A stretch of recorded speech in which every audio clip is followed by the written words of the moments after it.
nyingi zinakuja kwenye hii industry ya beauty. Unaweza kuwa miss, baadaye unaweza kuja kwa huku. Umeona? Unaweza kuwa top model, yani kuna matop model. Kwa hiyo unachomaanisha hii industry ni pana na kuna kila fursa ndani yake ambayo inaweza kufanya uwe mtu wa maana kwa namna yoyote ile. Utaitumiaje hii fursa? Ni wewe kuzichanga akili yako na Mungu wako. Sawa. Sasa tupo kwa Wix, tupo kwenye tupo hapa mbele yenu. Labda niseme kama mnavyofahamu, nisema sisi ni one of the sponsors na kuna machache tutafanya. Moja wapo ni ile ambalo tupo hapa mbele. Tutafanya training fupi sana ambayo itajumlisha vitu kadhaa. Cha kwanza ni mambo ya nutrition. Unajua urembo unaanzia mbali sana. Wewe ngozi yako inaweza kuwa nzuri, lakini ni kile ambacho unakiweka ndani ya mwili wako, unachokula. Hizi products zinatengenezwa kutoka kwenye mimea, kwenye matunda, lakini ndo unachokula, si ndio? Kwa kuna mtu wa nutrition atatuambia ni nini unatakiwa uweke kwenye mwili wako. Lakini kabla hujafika huko pia nje kuna ile basic training ya mambo ya skin. Unatakiwa ujue kwa sababu ndio umeshaingia sasa. Yaani ni safari ambayo imeanza na sidhani kama ina kurudi nyuma tena. Umeshaingia na umeshaingia kwenye miguu miwili. Kwa hiyo najaribu kupatia moyo kwamba Wix tuko hapa kwa support. Kwa hiyo la kwanza ambalo tutalifanya leo, tulikubaliana kwamba tutafanyia hiyo training. Pengine unajua, lakini elimu haina mwisho. Ambacho tutajifunza hapo utaondoka nacho kimoja kwenda kukusaidia katika safari yako urembo, si ndio? Lakini Wix kama Wix tukasema tutafanya commitment nyingine ya kutoa zawadi kwa washiriki wote, si kwa mashindano. Tutatoa zawadi kwa washiriki wote, lakini sijajua kama mmeshaambiwa, nisije nikawa natoa siri zingine ambazo sifahamu, basi sijafanya mawasiliano, lakini naomba mjue kwa nini Wix tuko hapa. Si kwa mashindano pia, yule mshindi tutampa zawadi ambayo ina thamani zaidi ya milioni 10. Sawa? Yes. Zawadi ya thamani ya milioni 10 na atakuwa ambassador wetu. Lakini nyinyi wote tutawaacha kwa sababu sisi tupo kwenye hiyo same industry na nyinyi ndo wadau wakubwa. Ndo walembo wenyewe. Kwa kila fursa ya kufanya kazi na nyinyi tutaifanya. Kuanzia leo na kuendelea. Tumeshaanza nyuma na tutaendelea. Sawa? Kwa hiyo yule mshindi na washiriki wote Wix tutawashika mkono na tutakuwa na nyinyi mwanzo mpaka mwisho. Sawa? Yes. Tutakuwa mimi niko hapa kwa ajili ya maswali yote kuhusiana na hii brand ya Wix na chochote unachohitaji kujua kuanzia leo mpaka siku ya mashindano na kuendelea. Nitakuwa pamoja na nyinyi. Mungu atujalie, nadhani mkurugenzi mkuu ambaye Director John pia anaweza kaja kwa support na anamaliza baadhi ya shughuli. Kwa anaweza kaja pia. Kama kutakuwa kuna maswali, aje aongee na nyinyi, auambie safari yake ilikuwaje mpaka yuko hapa. Kwa hiyo naomba nisichukue muda mwingi sana, niweze kupeleka mic kwa Haji ili aweze kusema ni nini kimetuleta hapa zaidi. Hello everyone. You guys look beautiful. Can I ask for a favor, lakini? Unajua I'm surrounded by like the top 20 most beautiful girls in Tanzania. Mpigieni makofi jamaa, hata my dreams come true. I say fantasies do come true. Thank you guys. Okay, so mimi naitwa Haji Mwinyi, mimi ni brand manager wa Wix Products and tunafurahi sana kuwepo hapa na nyie. And Godfrey kaongea sana kuhusu Wix, katuelezea ni nini, katuelezea our vision, what's coming true. Lakini I want to take this moment kuongelea tukiacha the organizational part, Miss World, Wix and everything. I want to talk about you here. You guys are doing amazing work. Mnachokifanya sio kirahisi. It takes confidence, kujiamini, and kiukweli mimi I'm very impressed. How do you work like that? Hata mnamcheki. That is like crazy. But tunafurahi sana kuona what you're doing. Now we really want to support to make sure beauty with a purpose, your vision, your beauty with a purpose is actually coming true. Kwa hiyo, apart from mashindano, urembo, zawadi, you guys have a lot of things inside of you about money could bring to the world. Nikopo juzi nipata nafasi ya kufika top models, nimesikiliza presentation ambazo mnazifanya, the things ambazo mnafanya nje tu ya urembo ni kitu ambacho very inspiring. I heard a very beautiful poem. Somebody kaisema, I don't know who said it, but that was such a beautiful poem I heard na presentation nyingine. Kwa hiyo hii pia msichukulie pia kama just an event, lakini ni platform ya ku make sure hizo dreams zetu mnapata watu pia kuwa support, and you're really looking forward to that. Tuna platform kubwa, tunafikia watu wengi, na kama unavyojua sector of podozi ni mostly inagusa wanawake. Wanaume wapo, lakini it's a mostly woman dominated field. Kwa hiyo we really like you kuwepo part of this, okay? Na kuna opportunities nyingi kama wakala, ufanya biashara, support and projects and everything else. Kwa hiyo this is just a starting point ya ku make sure mnafika pale ambapo mnataka kufika. Kwa hiyo hapa msichukue muda mwingi kusema zaidi ya kusema asante, and you guys are doing amazing work, okay? Please jipigeni makofi for that. Okay, so leo tuna training ya skincare training ambayo tutakopo tuna skincare experts wataelezea basics za skincare, kama na maswali ya ngozi au take care of your skin and everything else, pamoja na a few tips on nutrition. Lakini tuishie hapi kwa sababu tuna limited time. Mtakopo hiyo mna training nyingine ya online ambayo mtakopo nafanyia hiyo training kama na maswali, pamoja pia mtapata access ya one-on-one consultation ndani ya maduka ya Wix Products, pima ngozi bure kabisa, everything that you need to take care of your skin. Hiyo tutakuwa mnafanya at any time of your convenience. Mtapewa coupon codes ambazo mtaweza kufika kupata hiyo huduma. Kwa hiyo let me not take much of your time. Okay. Dreams are coming true. So let me not take much of your time. Nataka nimkaribishe one of our trainers aje kuwaelezea kuhusu ngozi na training iendelee, and then hopefully we'll continue from there, okay? Please, karibu.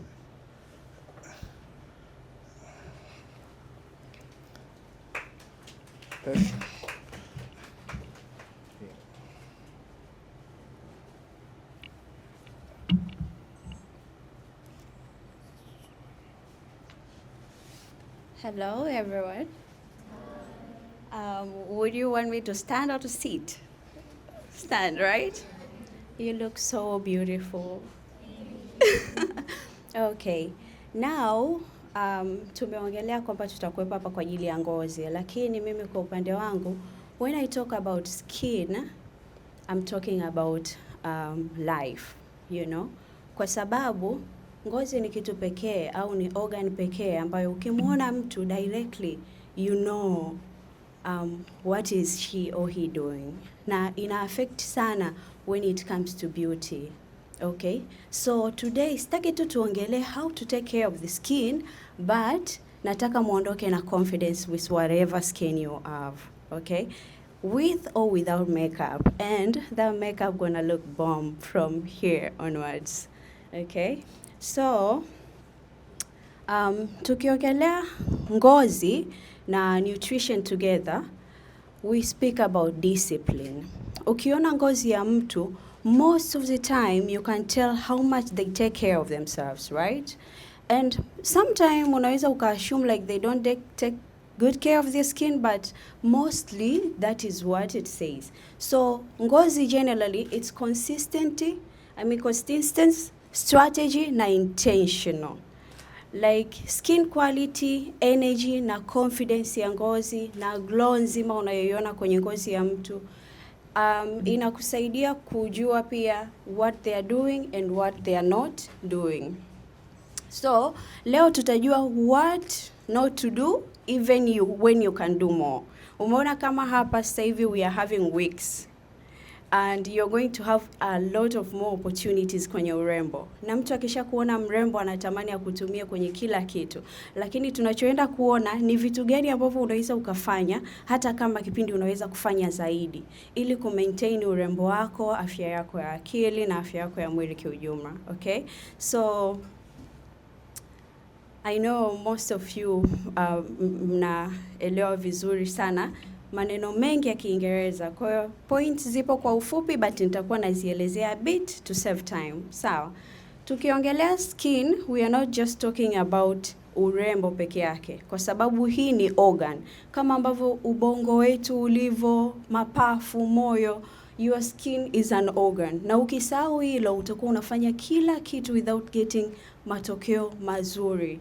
So cha kwanza kabisa, you need to do skin analysis. Na kizuri zaidi tumeletewa mpaka analyzer hapa, right at the door. Watu wanazitafuta huko mtaani, like kila mmoja, I just want a skin analyzer, lakini tuko nayo hapa, si ndio? So you have to do skin analysis. ujue ngozi yako inahitaji nini. And when you're doing skin analysis, sio tu analyzer, lakini nani anakufanyia hiyo analysis, right? Kwa sababu zinahitaji mtaalamu mzuri kukupa matokeo ya uhakika. Inabidi ajue kuzisoma, kwa sababu sio kila kinachotoka ni sawa na kilivyoandikwa. So ukishafanya analysis nzuri, you need to have core skin goals. Inabidi uwe na goals kwenye ngozi yako, like what do you want to do? Je, una chunusi, una madoa, or maybe your skin is dry. So what is your goal? Kwa sababu kwenye kujua goals zako ndo utajua ufanye nini, right? What do you need? And then you have to know the non-negotiable. Kuna vitu kwenye ngozi you cannot negotiate. No matter how your skin is perfect, or no matter how your skin is having some troubles. Kwa sababu as girls, some days just our skin messes us up. And unaamka, you're like, damn, not today, right? But it happens like that. Ila kuna vitu ambavyo you can never stop doing, and my fellow expert ataongelea kwa uzuri zaidi, but vitu kama kuosha ngozi yako, kuimoisturize na kuiprotect ni lazima. Uwe una perfect au uwe una ngozi ambayo inakupa shida now and then. Alafu baada ya hapo ndo kuna vitu tunaita extra treatments. Hapa ndo zinafika skincare goals zile sasa za urembo, kwa sababu hata tukiwa kwenye consultation or when we talk about skin, we usually tell everyone kwamba kuna vitu ambavyo inabidi ufanye kwa sababu ngozi yako ni organ, inabidi ioshwe, inabidi iwe protected, inabidi iwe moisturized. Kwa sababu you need to drink water, but what you have to know, maji unayokunywa hayawezi kwenda directly mpaka kwenye ngozi unayoishika. Sawa? Kwa hiyo ile glow unayoiona ni moisturizers. Zile glass skin mnazoziona ambazo mnazitamani sana kwa watu wengine like Korean, wale watu wa Kim what? Okay, anyway.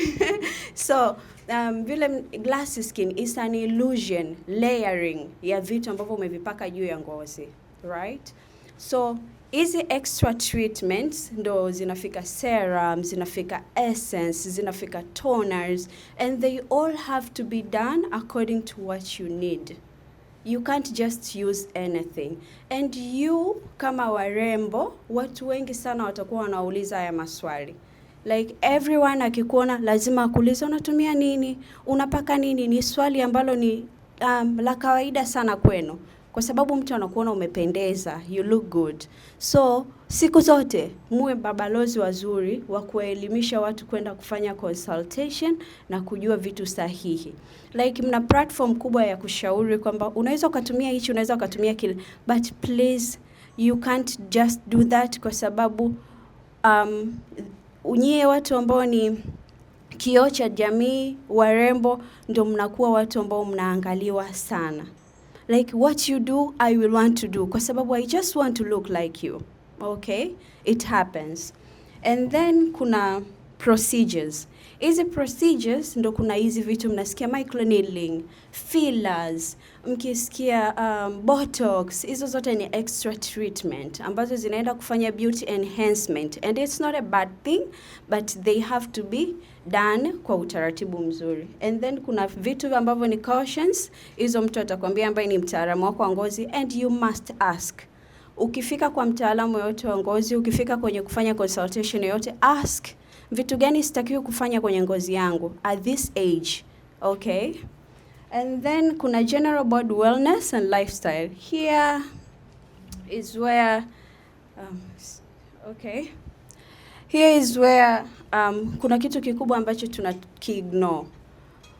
Siri kubwa ambayo ya ngozi, and I am telling you this is the future of the beauty, is nervous system regulation. Okay?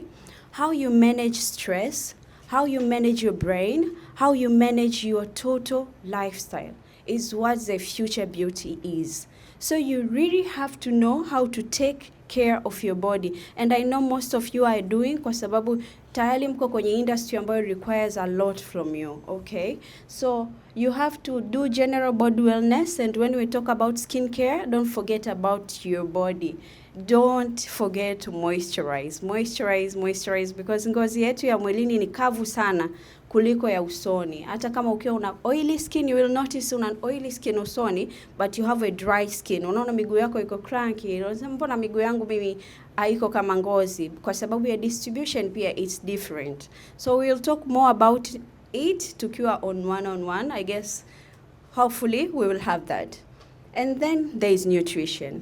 Kwenye nutrition hapa, it is very important because they say you are what you eat and they don't lie. Kwa sababu most of the time ngozi yetu ina behave accordingly to what we put into it. So skin, feed the skin, don't just treat it. Una skin care nzuri, products nzuri, tutaenda kujua how to use our products, kitu gani kinakufaa, ukitumia muda gani, like all of that. I want you to be not only kuvijua products au unajua nini, lakini uvitumie intentional. Si nimesema kwamba you have to be consistent, you have to be strategic, and you have to be intentional. And by the way, some of you I mean one will go present us for Miss World, right? But all of you will be presenting us generally internationally because everyone is watching you. You have people in other countries, so we want you to be a good ambassadors wa ku promote how much you can take care of your skin kwa sababu we really depend on you. And core nutrients ambazo inabidi uzizingatie. Sawa, ni vitu ambavyo they shouldn't miss in your plate. Kwanza ni proteins. Proteins ziko nyingi sana. I won't go deep kwenye nutrition kwa sababu it's so huge. Lakini pia hiyo part we will still go learning. Kama manager alivyosema, we are going to have more other sessions, yes. Kwa tutajifunza kuhusu hivyo vitu na natoa some hints kwa sababu I know if you not, you will know what to ask, right? Sometimes you can't get it all mpaka uulize maswali. So kuna core nutrients, proteins shouldn't miss. They build your skin, they build your collagens, they play a very big part kwenye building ya mwili in general. Kwa hiyo unakuwa ngozi kwa ukubwa sana. Omega 3s, like food ambazo zinatupa omega 3s nutrients, lakini pia if you can supplement, just supplement. They are among the supplements ambazo hazina shida if you take unless you are allergic. Okay? And then we are having antioxidants. Antioxidants ni kitu ambacho we don't talk about it a lot, but it does a lot kwenye ngozi na afya generally. So mboga, matunda, and the biggest kwenye skincare in general tunazopaka ndo hizo vitamin C, vitamin E mnazozisikia. Zote hizo ni antioxidants. Na hizi ndo zinazolinda ngozi yako big time during the day. Antioxidant plus sunscreen, girl, you're going to. And then hydration and knowing what to avoid. So, nikiongelea hydration kama nilivyosema, kunywa maji is very important, lakini as I said, maji unayokunywa, mwili wako una priorities. Yataenda kwenye ubongo, kwenye mapafu, kwenye moyo, and then kwenye ngozi lastly, kwa sababu your skin kazi yake ya kwanza ni kukulinda wewe. Mlinzi anakula kwanza kabla ya bosi? Hapana, si ndio? So mwili wako utatoa priorities zake, baadaye maji ndio yataenda kwenye ngozi, si ndio?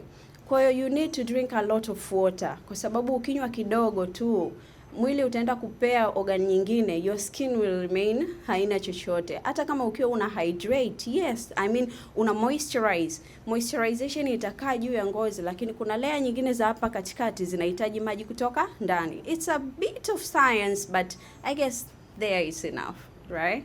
Okay. A glowing skin is often a reflection of stable blood sugar levels.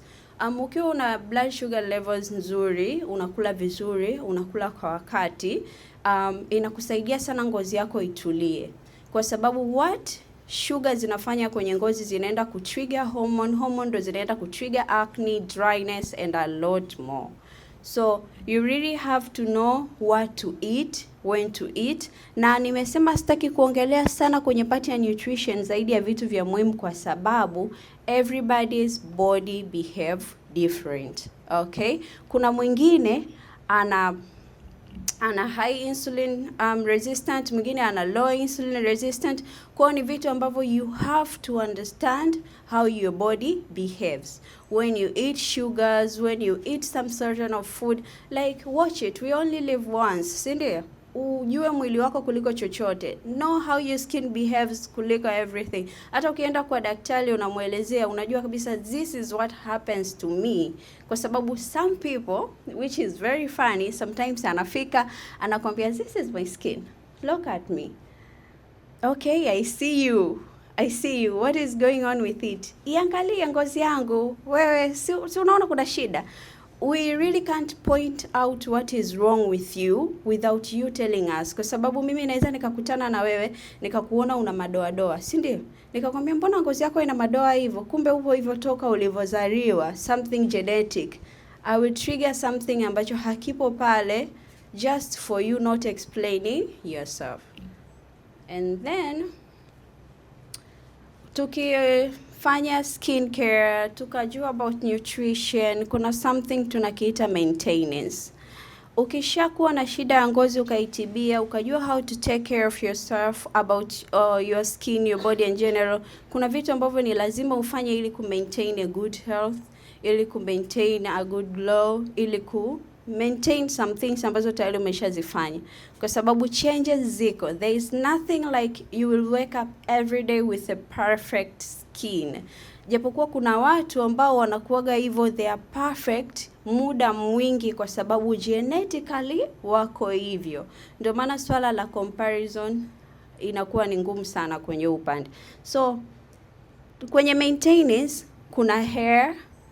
A healthy scalp is equal to healthy hair. Hatujaongelea scalp kwa undani sana kwa sababu scalp nayo ni ngozi, lakini it just behaves a bit different. Ila ukishaanza maintain scalp nzuri, kuota kwa nywele kunakuwa ni rahisi zaidi, na kuwa na nywele nzuri ni rahisi zaidi. Okay? Kwa healthy hair is good, healthy scalp ni healthy hair. And then kwenye good skin approach ni sawa sawa na kupata good makeup. Like my fellow consultant will come to talk a bit about makeup, and that will be good skin types and makeup, so you'll get more into it. And then we are having signature looks. I'm going to insist on this kwa sababu mko kwenye beauty industry. There are some things ukiziona tu kwa mtu unasema this is Beyonce, au huyu inspo yake ni Beyonce, au nikimuona tu like there nasema okay, kwa mbali kabisa nasema that is Silver, right?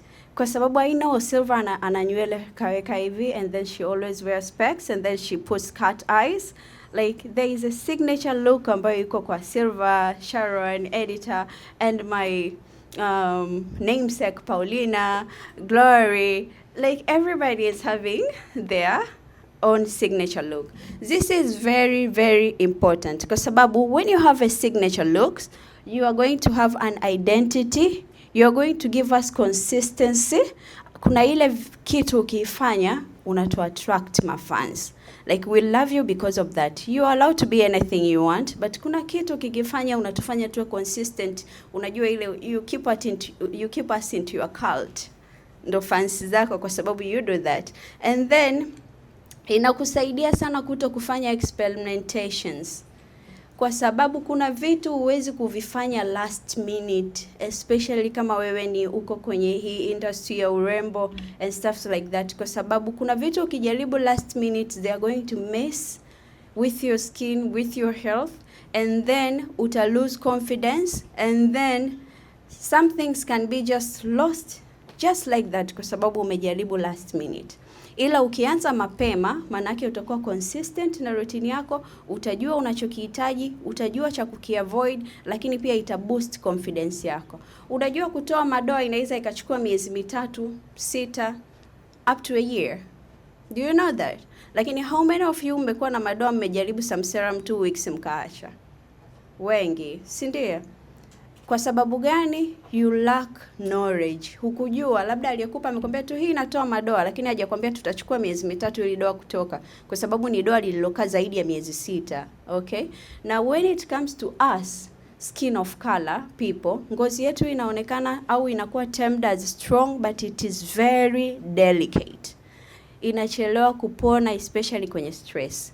Some golden rules tunazo hapa, I guess they'll be best. Don't try anything new last minute. Usijaribu chochote kipindi cha last minute. Yani at least 2 weeks. Your products unazozijaribu 3 weeks prior. If it's a treatment, at least kama hydrofacial, 1 month prior. If it's a treatment, ambayo ni beauty treatment, kama microneedling and stuff, 3 months prior. Okay? Protect your barrier at all cost. Moisturization and sunscreen is very, very important. Prioritize rest over perfection. I'm coming back to nervous system. Stress is not good for you, and we will all go through stress, lakini know how to manage it. Mimi I have a rule, like I do it on my phone. Nikiwa na kitu kinani stress, kwa sababu I remember my beauty is everything and my skin is super oily, and nikiamka kesho nitakuwa na machunusi. Kwa hiyo I'm giving myself 24 hours and I'm putting a timer in my phone. Yani I'm going to be sad about this one 24 hours max. After that, I will find anything to cheer me up. Okay? So just find something to deal with yourself. And then don't over exfoliate your skin. Don't skip sunscreen. Don't try every trend on the internet. Drink enough water. Sometimes your beauty stand out, not because you did everything, but because you avoided everything unnecessary. Sawa? And lastly, most of you are using sunscreen, but are using ... Right? Unapaka sunscreen hivi, kinukta nukta. Wix sunscreen ni among the sunscreens ambao ni nzuri sana, and they're very affordable. Haziachi white cast, zina finishing nzuri, and they're among the perfect sunscreen. Sio tu usoni, hadi mwilini. If you apply ile sunscreen after you take a picture, it's like umepaka shimmer. Ni sunscreen nzuri sana. So, when you apply your sunscreen, don't forget the 2 fingers rule. Saidi sunscreen imewekwa kwenye group ya medication by WHO. And what do we know about medication? It's right dosage, right time. Okay? You have to apply 2 fingers for the face and 1 finger for the neck. Kwa it's like 3 fingers. Kama hivi, inavyoonekana hapo kwa unaweka 3 fingers, 2 for the face, 1 for the neck. And don't forget your skincare inaishia shingoni. Ya uso inaishia shingoni, kwa sababu among the places tuna notice early aging ni shingo na mikono. And your sunscreen apply usoni, mikononi, hata miguuni kama they are open. You can use your sunscreen kama hand cream, and you will notice after 6 months the bigger difference, especially kama mikono ilikuwa inaanza kusinya. Okay? So apply your sunscreen well, use the 2 finger rules, and don't forget to reapply. Tuna reapply sunscreen after every 2-3 hours. Lakini kama upo indoors, siku hiyo haujatoka nje, at least twice a day. Okay? Yeah. I guess I'm done. And I didn't want to finish. Any question? Yes, dear.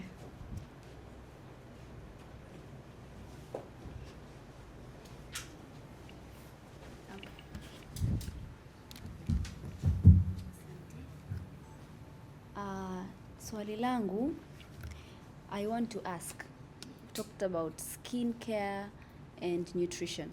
I'm a chemist by profession. Yes. Okay. So, how do you incorporate skincare with things like supplements? Mm-hmm. Because we have to eat good things, yes, but Mm-hmm. with the present world we are living in, Mm-hmm. most of the things we are consuming Mm-hmm. are like GMOs and stuff. Most Yeah. of those things. Mhm. So we need extra things to add to the nutrition to our body. Like omega, you said omega, Yes. amino acids and things like that, proteins. Yeah. So we need extra things to add to the proteins and the things, amino acids in our body. So how do you incorporate your supplements with skincare? Because like someone has like a 7-step skincare routine. Yeah. And I have like 3 different supplements I have to take. Yeah. Yeah. Okay. Now, thank you for a very, very good question. First thing first, as the word is says, supplement. Okay? You really have to make sure the food unakula kwanza chakula. Alafu supplement zinakuja kusupplement kile ambacho hakipo. Kwenye mazingira fulani kama nilivyosema, you really have to notice na to observe everything about yourself. Kwenye mazingira fulani utajijua kabisa, mimi kuna vitu sipati. Kwa mfano, siili vyakula vingi ambavyo vina omega 3 na kula proteini za kutosha, lakini sipati omega 3. Kwa hiyo tunaweza tukasupplement.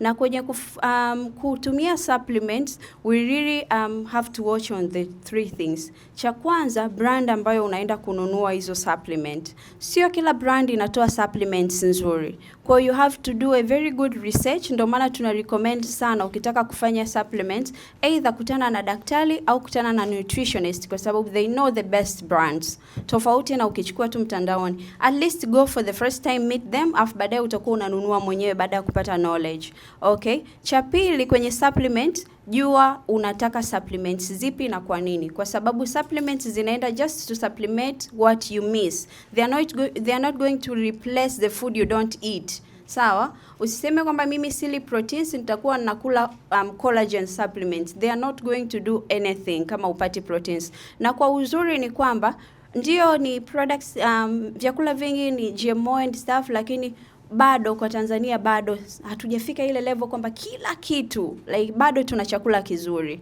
Sawa? Na cha mwisho ni dosage. Na sio kila supplements inatumika tu kama ambavyo imeletwa.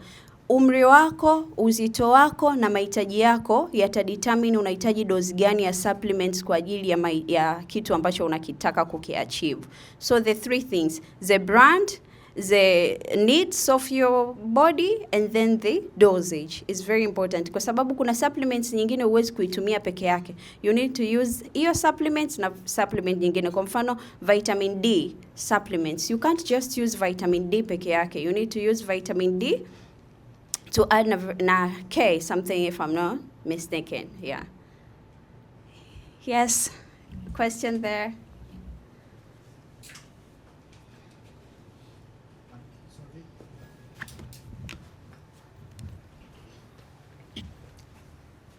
Thank you for that good presentation. My name is Magdalena Mwanda. Yes. And I have a question regarding the sunscreens that we just talked about. A lot of times I see sunscreens zimekuwa labeled with 30 UBV, 40 UBV, 50 UBV. And I know that is the level of protection that the sunscreen offers. Now, what is the point of companies producing 30, 40, 50, 60 if we can have 50, which is maximum, whatever? Like, what is the point? And why should I buy 30, not 50? Or that is. Okay, thank you for a very good question, Magdalena. That's a very good one. Okay, about sunscreens, 30, 50 and stuff ni SPF, okay? Na good SPF inaanzia 30 kupanda juu. But what the difference between 30 and 50? 30 SPF maana yake kwamba ina a sun protecting factor. That is a factor, there is a calculation of which 30 inaweza kulast only for an hour. Nimwambia after every 2-3 hours we are applying sunscreen, right? 30 inaweza ku only last for an hour. Lakini 50 it can go up to 2 hours. Sun protecting factor, like the factor how long can it last on your skin protection. Lakini the difference from 50 to 100 is very minor. Okay? Ndio maana ukikuta sunscreen ina 50 na nyingine ina 90, you can take between the two whatever. Kwa sababu hata yule wa 50 ndio inaweza ikawa ina uwezo kidogo, lakini haiwezi kuzidi lisali moja au nusu saa. So unarudi pale pale after 2-3 hours need to reapply your sunscreen. Kwa hiyo a good sunscreen SPF kuanzia 30 kupanda juu, ambayo 30 after every 1 hour reapply, 50 kupanda juu after every 2-3 hours reapply. Okay? Kitu kingine angalia PA, zile PA zianzie 3 kupanda juu, kwa sababu zile ndo zina kuprevent aging na deep hyperpigmentation. They can prevent ile UV rays kupenetrate deeper. Kwa that is it. Lakini isipoandikwa PA itakuwa imeandikwa broad spectrum. Okay. Okay. Okay, there and here. I just wanted to add on the SPF. Yes. Are your SPFs non-comedogenic? As in, they don't clog pores, right? Or okay, most of the SPF, they are non-comedogenic, but the only disadvantage we have on SPF, I mean the UV filters, we are calling them ingredients ambazo zinatengenezwa kwa ajili ya sunscreen. Kuna physical na chemical. Big disadvantage, physical UV filters zinaacha white cast. Okay, lakini chemical UV filters zinakuaga zina irritate the skin sometime. Ndio maana mwingine anakwambia nikipaka sunscreen hii natokwa machozi, but kwenye comedogenicity it is very very low. It depends with the formulation of the sunscreen, lakini sio ingredients ambazo ziko kwenye sunscreen. So Wix products are non-comedogenic then? You guys are good with that, with your sunscreen specifically? Okay, you can say this product is big time non-comedogenic. First, if it doesn't have oils ingredients in first 5 or first 10 ingredients, like sunflower oil, you'll find different kinds of oil. So what you have to do is to search pia, because not every oil is comedogenic. Because comedogenicity is a type of ingredient and formulation of the product, okay? So check the first 5 ingredient up to 10 if there is anything oil or heavy. After that, if there is anything haukifahamu, unaweza uka Google tu siku hizi, wataweza kukuambia like is it comedogenic or la, but not the ingredients the sunscreen ambazo zina comedogenicity. My other question is, you know how we're girls, right? We go through our periods and all that. How do we reduce breakouts during periods? Oh, that's a very, very wonderful question.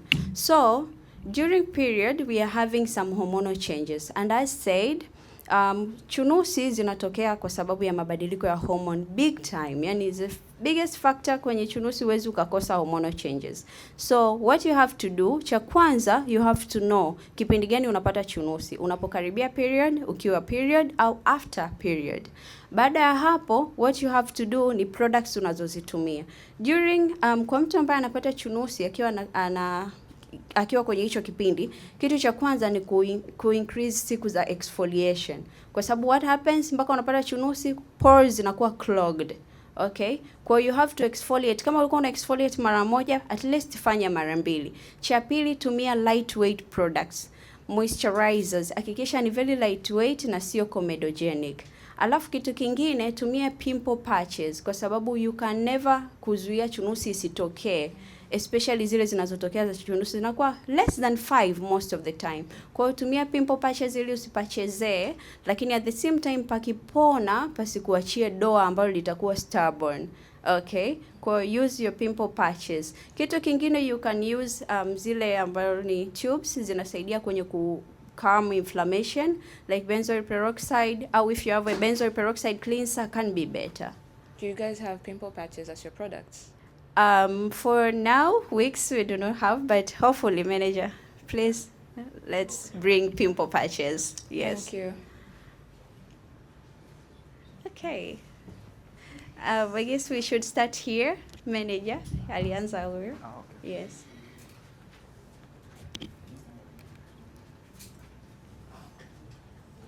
Hello. Hello. My question is your skin product like used for all skincares? Because there are some other people, your products, it works really good on them, and then there are other people, they have actually big side effects that ruins their skin. So I want to know, is the problem on their skin or is the problem on the products? Okay, thank you for a good question again. About the products, for Wix products, we'll talk about them more. But as we say in skincare, there is nothing one fits all. So it is very important getting consultations. That's why even in Wix shops, there is usually consultation. But the problem is mtu akishaona kuna huyu kapendeza na yeye anataka kuuse exactly the same, lakini maybe wewe kwako the serum is better but the cream is not better for you. So usually get a good consultation before you use products, because it's not fitting everyone kwamba hichi ni cha kila mmoja, but there is products for everyone accordingly. Yeah.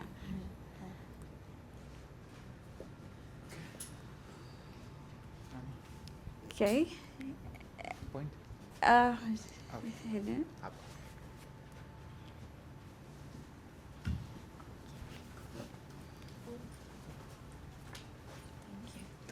Okay, thank you for explanations. My name is Sabina Moitela. Yes, Sabina. My question is, you have said, napokutana na mtaalamu wa afya, nisitakiwe kumwambia like niangalie.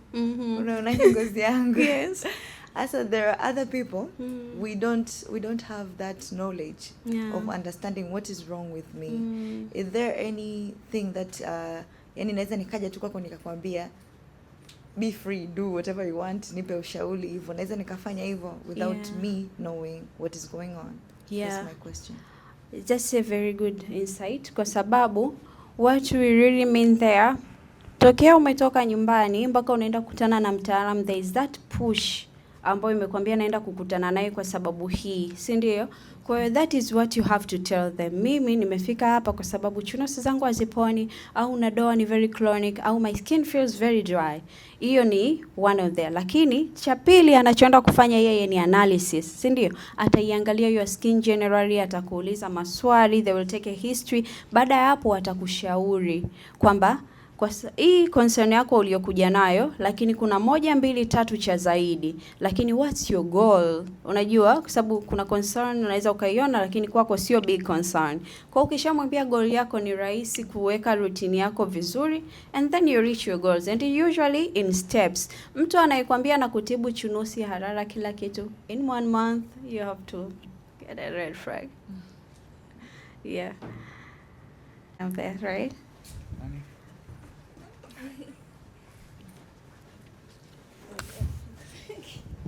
Okay, asante. Yeah. Mimi, my question actually ni kwa management, kwa sababu the first time atupata the chance kuuliza. Yeah. Wanasema for a company to have a clear direction, huwa inatakiwa iwe na statement of vision and mission. Alafu hicho ndo kitu, I think sijasikia your statement of mission and vision. That is what I wanted to know. Sisi statement yetu ni your beauty is your duty. Your beauty is your duty. Yeah, tukiamka asubuhi mpaka usiku sisi ni kuhudumia, kuhakikisha Watanzania wote na watumiaji wote wa bidhaa za Wix wanaendelea kuwa warembo. Yeah, nimekujibu swali lako. Asante sana. Okay. Mwalimu? Last question, guys, yeah? Thank you for this opportunity. Thank you for this opportunity to ask a question. My name is Shannon Mandia. I have 2 questions. My first question is, you said your skin is what you eat, you are what you eat. And for us, kila mtu here has a different skin. So I would love you to give us some short lists, like this food, this thing is good for you. Like if you have oily skin, try to eat this, try to avoid this is a red flag. Labu usile peanut butter, usile nini, like insights that would help. Alafu pia I would love you to, my second question, I would love you to help us to know how to read hizo ingredients. Like ukishika hivi sunscreen, ukaangalia hivi ingredients, uweze kujua hii sunscreen iko sawa, yani au ukishika labda mafuta unaweza kujua sababu hizo ingredients pia wengi wetu hatuzijui. Okay. You won't know kwamba hii ni mbaya au hii ni nzuri. Okay. Thank you. So thank you for the good question. I'll answer them in short, a very short one, because they really require some bit of knowledge, but just to know, okay? The first one about nutrition, what you eat. My fellow consultant atakuja kuelezea about skin types. Hizo zinakuwa genetically tuko nazo, lakini vitu tunavyokula vina influence behavior za ngozi zetu. Kwa mfano, mtu ukishajua una oily skin, maana yake unakuwa very triggered kupata chunusi kwa urahisi. Na kama tunavyojua vyakula vya sukari na mafuta vinasaidia sana kwenye kutrigger insulin. And when it comes to insulin inaenda kutrigger hormones. Hormones zinaenda kwenye, kwa hiyo there is a chain of that. So kuna vitu ambavyo mtu anaweza akawa oily skin lakini akala vitu kama nuts na asipate chochote. Anasana kula karanga vizuri tu, lakini mwingine ni oily skin ila akila karanga anakuambia asubuhi naamka niko na hali mbaya. Sawa? So kusema kipi ule, kipi usile, chakula wise itakuwa a bit difficult, lakini kujua vyakula vya makundi ya vyakula vya muhimu. Cha kwanza ni proteins. Kula proteins kwa asilimia kubwa zaidi ya chakula. There is that rule of the plate, si ndio? Asilimia ngapi kama sikosei? Anyone? Magdalena, you have an answer here. Asilimia ngapi? Asilimia 60 protein. 90? 60. Okay, that's good. 60 proteins, and then baada ya proteins kuna vegetables, si ndio? Ndio ambayo ni fibers, right? Tunakula kwenye fiber, and then kuna asilimia kidogo ya wanga, kwa sababu you can't avoid wanga kabisa. Tukiwa kwenye beauty industry tunaambiwa kama wanga, yani tunakuwa mpaka tunaiogopa. Mkate si wali, si mpaka tunakuwa kama tunaiogopa, lakini wanga is very good for your brain. Ili ubongo wako ufanye kazi ni lazima ule wanga, lakini haihitaji kwa kiasi kikubwa. So kula amount kidogo ya wanga. Ikifika kwenye chakula wise, you are the one to observe. Hii ni protein, hii ni nini, lakini vitu gani vinakuwa trigger kwangu, especially kwenye ngozi. Kwa hiyo ni wewe kuwatch. Alafu ikifika kwenye swali la pili la ingredients, kitu kikubwa cha kuangalia, maybe I will take one of the Wix products. This is lipstick and it's something like. Okay, tuna hii Wix lemon, right? Imeshatuambia ina Wix lemon, ina brighten na kunourish, si ndio? So that's our promise kutoka Wix. Tunaenda kwenye ingredient list. Ameniambia ina nourish, lakini pia ita brighten. Of course lemon inasaidia sana kwenye mild exfoliation, kwa unaweza ukaitumia kila siku vizuri kabisa, ngozi yako ika brighten. So tunaenda kuangalia kwenye ingredient list. Hapa kuna aqua, glycerin, first 5. Right? Hizi ndo zinafanya kazi kubwa. Kuna aqua, kuna glycerin, kuna paki ambayo ni shea butter, kuna glycerol stearate, kuna hydrogenated polysorbutene. Kwa hiyo kuna majina mengine ambayo yanakuwa ni ya, kwa sababu kuna kwenye products kuna majina ambayo yanaandikwa, lakini kuna mengine tunayajua commonly. Tayari hapa tuna shea butter, si ndio? Tayari this product is very nourishing, iko kwenye top 5. Kwa hiyo imekeep promise kwenye kunourish. Kwenye brightening pia tumeona huko chini zimewekwa some acids ambazo zina contain na pia na lemon and stuff. And why did they keep huko chini? Ime keep promise ndio, especially big part. Moisturizer has to moisturize your skin big time. Ndo kazi yake ya kwanza. Alafu brightening ni kazi yake pia, lakini sasa ipo huko chini kwa sababu we can't keep kwa asilimia kubwa. Hapa juu itakuchubua, sio kukubrighten. Sawa? I guess hicho ndo mmeelewa. So top 5 zina keep promise ya product. Hii product imeniambia mimi inanifanya brightening. Kwenye top 5 hizo ingredients ziko. At least ukishuka mpaka 10, kwa sababu kadiri unavyoshuka asilimia inapungua, si ndio? Kwa hapo ndani wanakuwa wamekeep promise yao. Ukiona hiyo product imekwambia vitu vingi, hapa nyuma hawajaweka promises zao, kwa sababu hata nikiweka ya mwisho bado it's still working, lakini inakuwa kwa asilimia ndogo. So that's how you know a good product for you. Lakini knowing more, inabidi ujue hiyo ingredient inafanya kazi gani. That's a study for another time, I guess. Ila here, I guess it helps, right? Yes. Yeah. Sorry, to add on top of that, Yes. Kwa mfano bidhaa zetu zote za Wix zinakuwa certified na TBS, ni shirika la viwango. Product yote kabla ya kuingiza sokoni lazima tulete sample tupeleke kwao. Wao wana list ya ingredient ambazo zinaruhusiwa kutumika hapa nchini. Kwa hiyo kuna percentage ambao wao wanaweza kutolerate. Kwa kama ni harmful hairuhusiwi kutumika na inakuwa banned kabisa.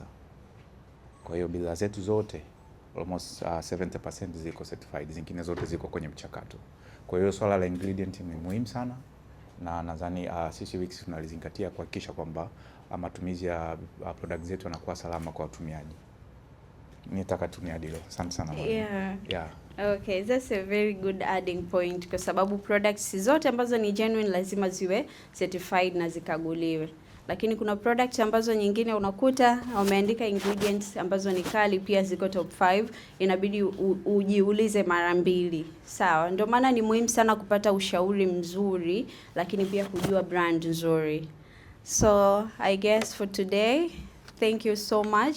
If there is any more questions, I hope when we meet we'll share more and learn more and all of that. I wish you all the best. You're so beautiful. You look so good, and the confidence. I can see it in the posture. Yeah. Okay, thank you.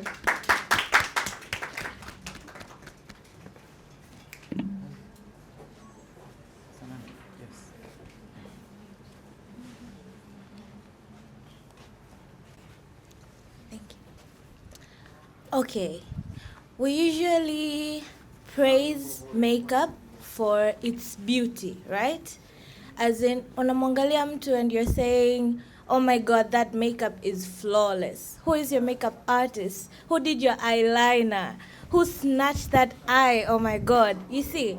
But then the truth is, your makeup is as good as the skin underneath it. So, my name is Kudrat. I'm a cosmetologist and a skincare and beauty expert. And today, I would love to put you through the journey of skin first.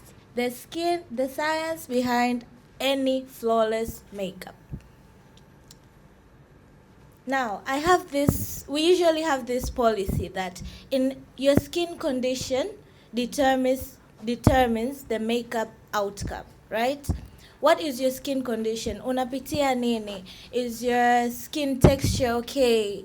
Do you have hydration, moisturization factor ipo sawa? Because there's so many things to actually look upon kabla hata hujaingia kwenye how your makeup will look.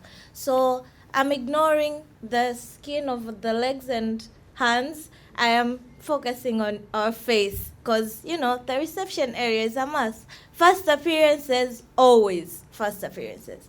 So, when the skin is a little bit textured and dehydrated, compromised, the makeup becomes uneven, patchy, and even short-lived. Shai kupaka makeup ukahisi foundation yako mbaya. Lakini most of the time is not the product as it is. Most of the time is just, did you prep your skin right? After every makeup, what did you do before that makeup, right? So, when your skin is balanced, hydrated, protected, you tend to have a smooth finish, a really flowing, natural look. That makeup sits as in every position, hakuna wrinkles, hakuna everything. Everything is just intact. So, let's talk about prepping your skin. In skincare, sawa, skincare is really a must. Na najua kwa sababu ya elimu, you'll need a consultation, you'll need to know aspects of your skin, what is it that you need for your skin, what type of moisturizers you're going to use. Hata kama hapa Wix kuna various type of moisturizers, kuna various types of primers, kuna Lumi Glow, there is a primer that is hydrating, there is so many things. But then, as my fellow cosmetologist said, not everything that it is there is for you.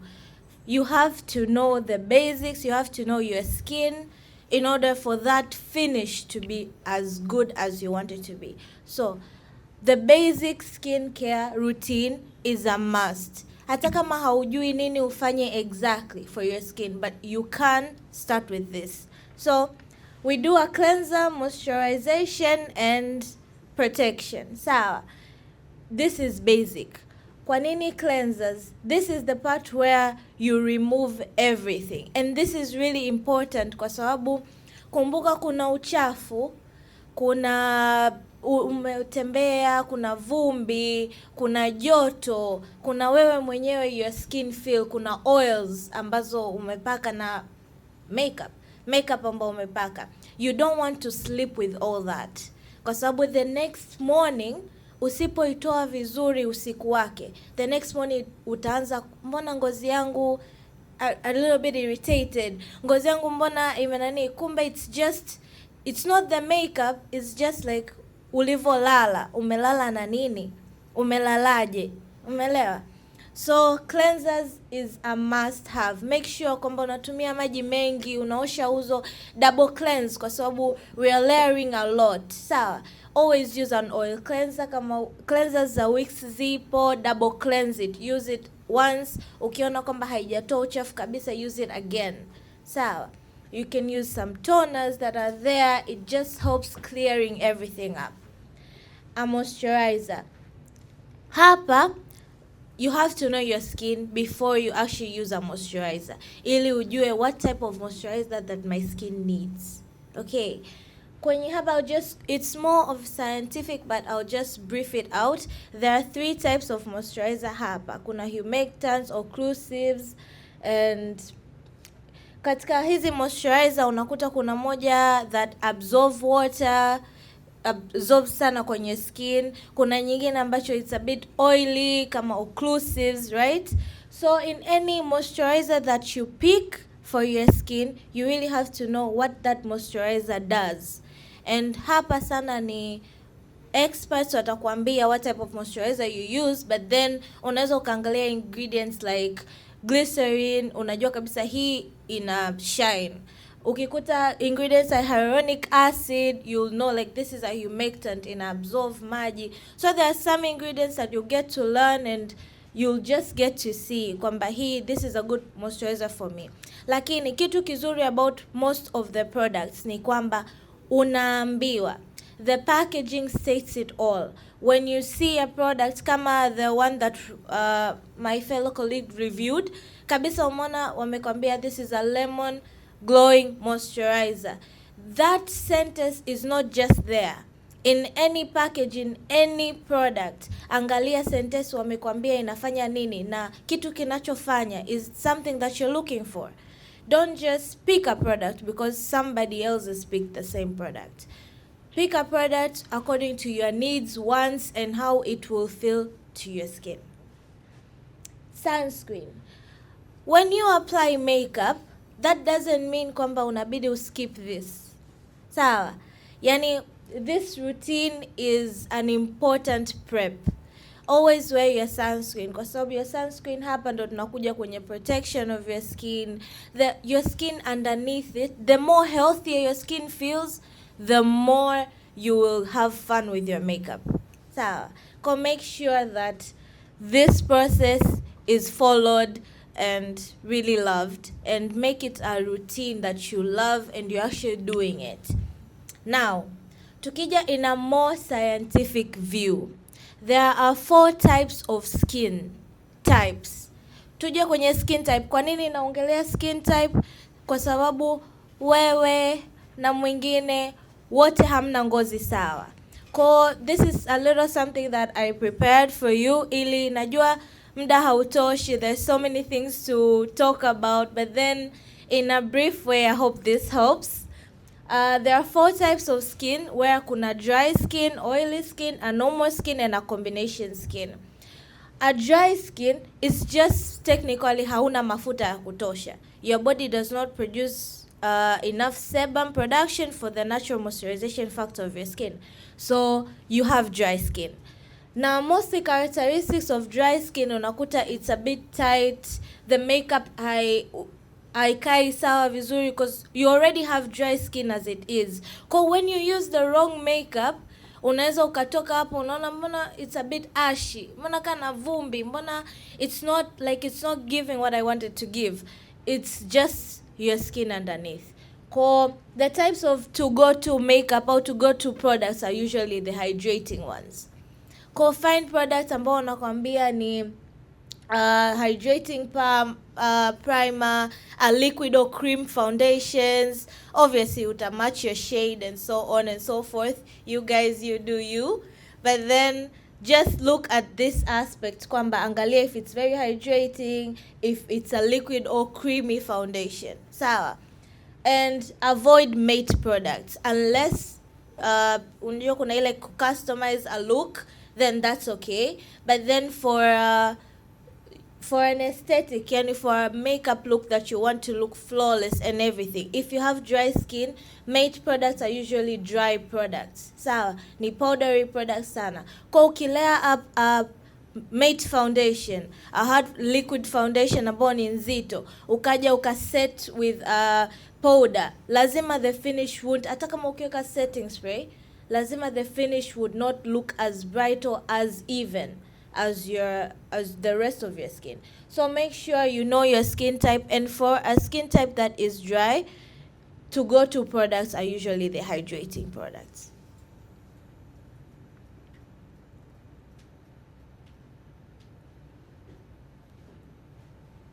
Now, for oily skin type, this is a skin type that is different from the dry skin type. This one, on the other hand, has excessive sebum production. Kwamba huyu hapa ni naturally ana mafuta mengi kwenye ngozi yake. Na hapa kuna a little bit of category ambao kuna mtu mwingine anaweza akisweat, akijifuta anakauka. Huyo ana sweat maji, tuseme ana sweat jasho. Lakini kuna an aspect ya kwamba mtu ukisweat, ukijifuta, bado una mafuta. This is the skin. Ana sweat actual oil. Umeelewa? Those are scientifically ni mambo mengi, lakini just categorize kwamba ni hao watu wawili. All those people wana skin type ya oily skin type. Then mtu mwenye oily skin type most of the time ana characterize na enlarged pores. Pores hazifunguki na kuclose, hapana.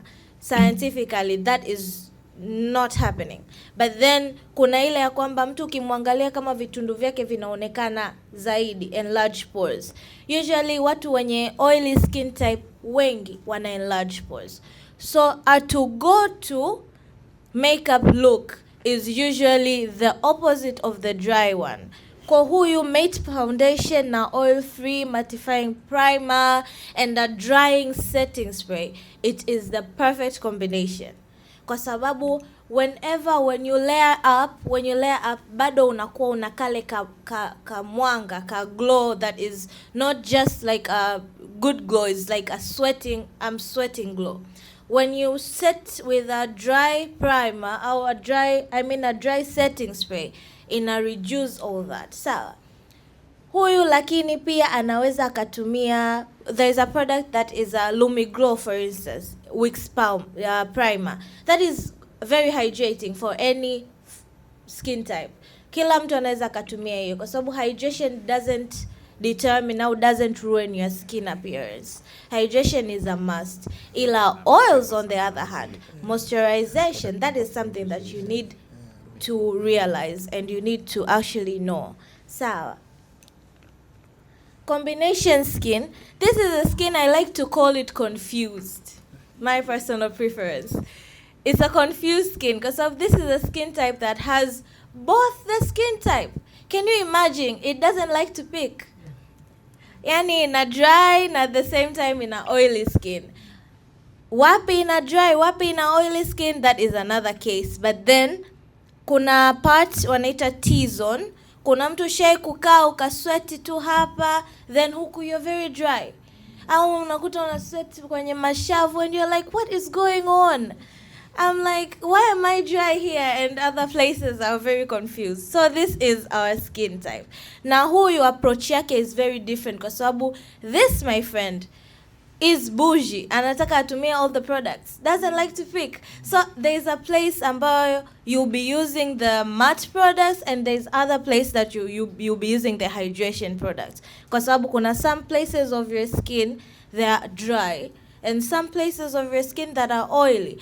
So knowing your skin will help you determine what makeup you're going to use and what exactly you need for your moisturization, for your cleansers. What exactly do you need for setting your face before the actual makeup? Now, that is all that I wanted to tell you, but then understanding your skin type is not just in skincare. It also serves as a foundation of a successful makeup application. I hope that helps. Any questions? Yes, sweetheart. No, pick. Chagua nani? Welcome. Okay.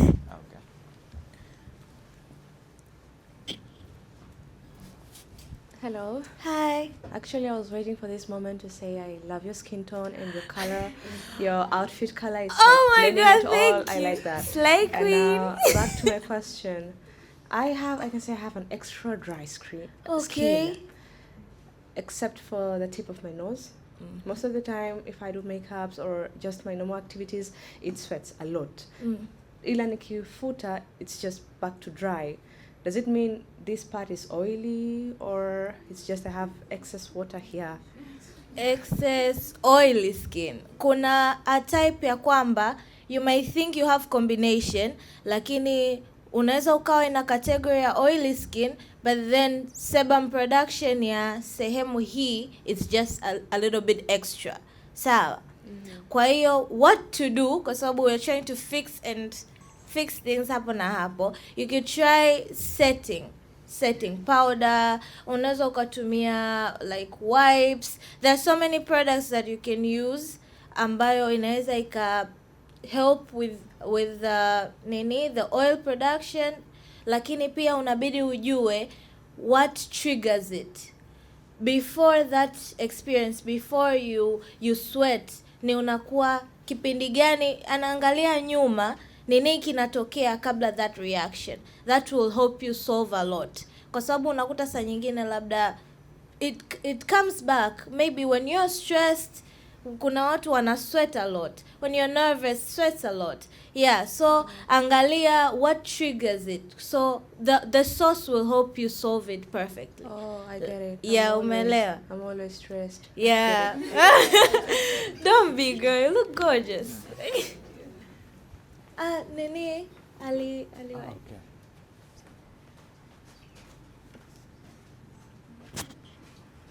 Thank you.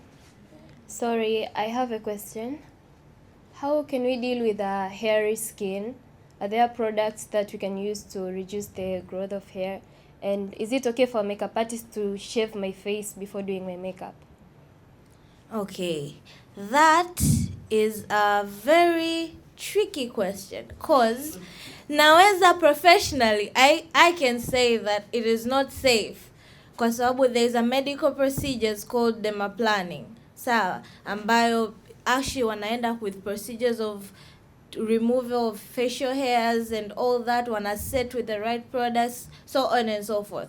Kwa in a procedure unaweza ukatoa facial hair, lakini that's called dermaplaning.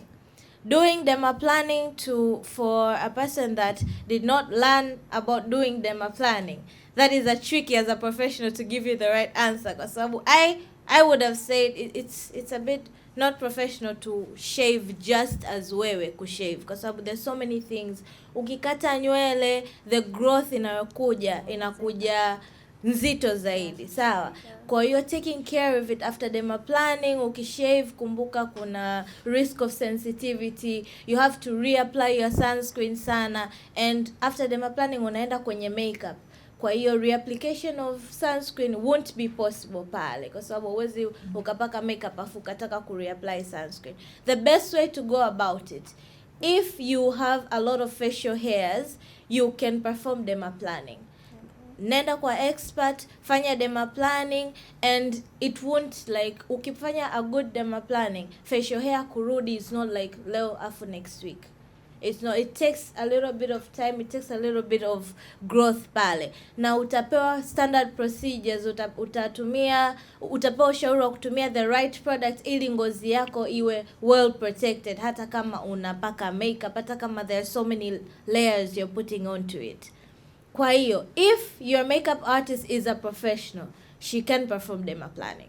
Dermaplaning is a beauty procedure that is very well known, na kama unapenda kufanya, na it also gives that glow skin, kwa sababu hairy skin saa nyingine ukipaka powders yeah, I get it.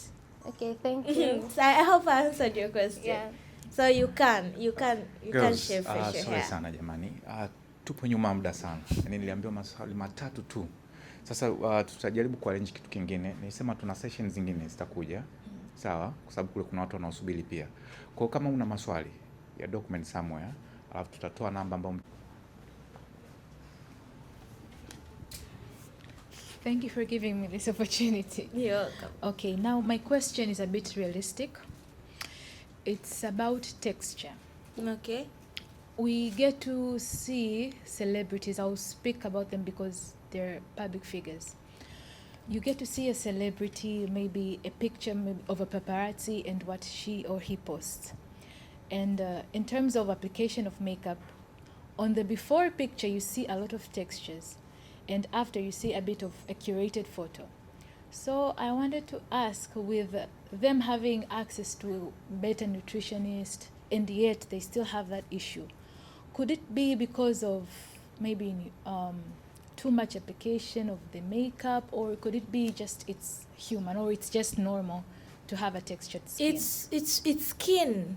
It's skin. Skin is an organ, breathing. Hawezi ukatempa ukafunction your skin au seme koi alert, like look good now, I need like a clear skin. No, we are girls passing through different phases, different things. Hapo you have to carry a lot. Sawa. Kwa hiyo just facial representation na kusema kwamba you need your skin to look 1 2 3 ni a lot of process. Consistency in your products, skincare routine yako, chakula chako unachokula, hygiene, body weight, body goals, unafanya nini, like your lifestyle, unakunywa maji sana. Kwa hiyo if you see a celeb kwamba ana 1 2 3, that doesn't mean kwamba saa nyingine is very realistic. Camera lighting, when it comes to ukimuona ushaikuwa na celebrity kwenye picha, then ukija kumuona you're like, oh, her skin was not at all realistic as the photos. Camera lighting, photo shoot, baby. Sawa, there's so many things going on in social media, lakini when we come to be realistic, ngozi yako you have to, unabidi uipende ngozi yako as it is. That is the first way of you actually going out a journey to a better skin. Unabidi respect kwamba your skin handles a lot. Sawa, you're going through a lot and your skin handles a lot. You have to respect that. Give your skin credit for that. Sawa, look in the mirror and like, today girl, you did your best. Sawa, then go on with your skincare routine. Even if una pimple moja, that is you. You're a girl. You're going through it. Itatoka with the right skincare. So never feel bad or about nimeamka asubuhi ngozi yangu haijakaa sawa. Girl, people wanaamka asubuhi na ngozi hazijakaa sawa. Trust me, you're not the first. Sawa. The thing is how you react to that specific problem is what creates a problem or makes it a strength. Sawa. Okay, sawa. Yeah. Something to add. Okay, can we improve the texture of our skin by those daily daily treatments? Hydration. The texture of your skin, kwanza unabidi ujue kwa nini texture inakuwa hivyo ilivyo. Texture of your skin, there's something called dead skin cells pale juu. So ukishajua kwamba your texture of your skin is the way it is kwa sababu maybe accumulation of dead skin cells sana ndio zinaleta pale bumps, bulging effects and all that. Ukishajua hiko, you'll know the solution. Solution ya kwanza ni ku-exfoliate. Maximum exfoliation, not excessive, maximum, which means at least twice a week. So it's very enough. Exfoliate with the right products, na always layer it up with a good hydrating moisturizer kwa sababu you need exfoliation, you need hydration to solve anything that handles skin texture. Once you exfoliate, unakuwa umekaa sawa. Na kwa nini una exfoliate na kuhydrate? Kwa sababu ukiexfoliate, that is actives umetumia. Your skin is already striped, hard, everything. Yani ushaipeleka kwenye stress nyingi sana. You need like to calm it down and ibembeleze kidogo. Baby, life is not that hard. Umeelewa? So exfoliate, hydrate, moisturize. You are good to go. Sawa, and you have a beautiful skin, by the way. Thank you so much. I hope we can get a one-on-one session. You guys are looking very good. Oh my God. Hello everyone. Hello once again. So what do you guys think of the session? Very good, yeah? Sawa, I think mtapewa another training, inaweza ikawa ni online ambapo mnaweza mkapata maswali mengine, lakini pia you have one-on-one session after your activities are done. Mnaweza mkafika for skincare consultation, mkafika Wix Products, mkakutana na expert na maswali, mkakutana na nutritionist. Kuna maswali mengi mko mnauliza kuhusu nakula nini, na all these things hazijajibiwa kwa 100% kwa sababu kila mtu, kama nilivyoelewa, at least kama nikosea, kila mtu ana nani zake nyingine. Mwingine anaweza kuambia kula kitu fulani ni kizuri, kingine ni kibaya, si ndio? Mwingine anambia tumia kitu fulani, mwingine tumia kitu fulani. So we are all, it's funny that we are all beautiful but we are all different, yeah? So that's an amazing thing as well. Mimi ningependa sana kuwashukuru for this wonderful session. I'm really happy to have you all. Kuna swali limenigusa moyo sana, madam kauliza kuhusu what is, as a company, what is your vision and mission statement. So watu wa marketing tukisikia hivyo tunafurahi, like oh my god, our mission. So part of our mission, alisema brother, your beauty is our duty. Tunamaanisha kwamba we really beauty goes just beyond what you apply. Beauty ni habits, beauty ni purpose. No maana tanye kwenda misoro, beauty with a purpose deal. We're really looking forward having those, your purpose and your mission come to life. Kwa tunategemea jamani, we are looking forward seeing you one-on-one. We are looking forward having your presentation. We are looking to Melo. Kuna mmoja to Melo poem alisema kwamba to Melo send that proposal, si ndio? Kwa hiyo we are looking forward a lot of Tumelos from you tupate seeing what you can actually bring to the world. So ningependa sana kuwashukuru sana for your time and I really appreciate it. Thank you very much. Yeah?